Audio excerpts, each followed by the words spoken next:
October 12, 1995. Brentwood police make a routine traffic stop just inside the Pittsburgh city limits. Was I going over the speed limit? Hey! I said stop moving around! Get out of the car! Just let me explain. No! John was a very laid-back person, a person that wanted a lot out of life.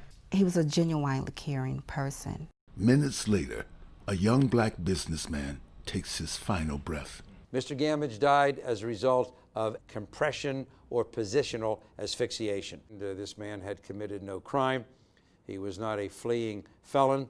His death was outrageous. His life was taken away from him. We were robbed. We will support the police where they deserve support, and where they are wrong, we will seek them out. The Brentwood Police Department was just an organization run amok. The police chief, George Swinney, personally was administering anabolic steroids to John Votis in the police station. A police officer of that type is more likely to use violence in a situation in the community. The conduct of the officers caused the death itself. I believed that the case didn't merit the prosecution. I know in my mind I did what I was trained to do. Proper training. That's not proper training. That's right. Dogs have more rights than was shown Jonny Gammage in this case. Right. I've never heard as many white people come up to me on the street and say, stay at that. That was wrong. If somebody had been truly honest with us and said, you know, yes, I did press on his back, I didn't realize what was going on, then I think we may have found for manslaughter. But when you cover something up, that makes you feel like you're being used.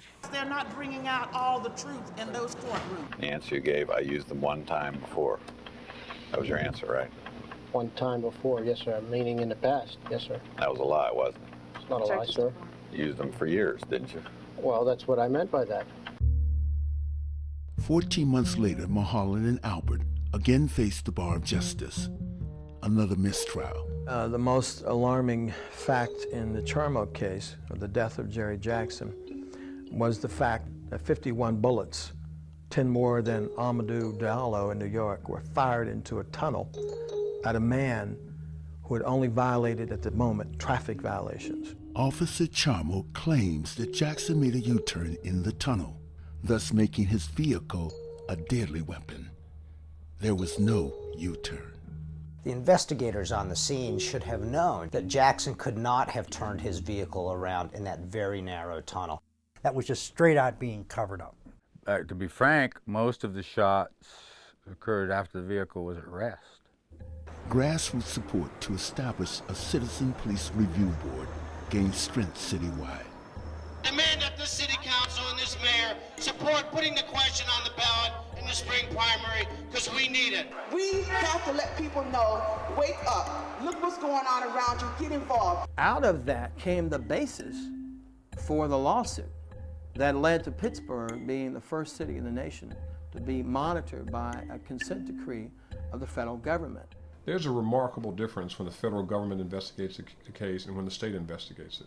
You can see all the officers acquitted in Rodney King's state criminal trial, and then when the federal government went back and looked at the same evidence, they were convicted.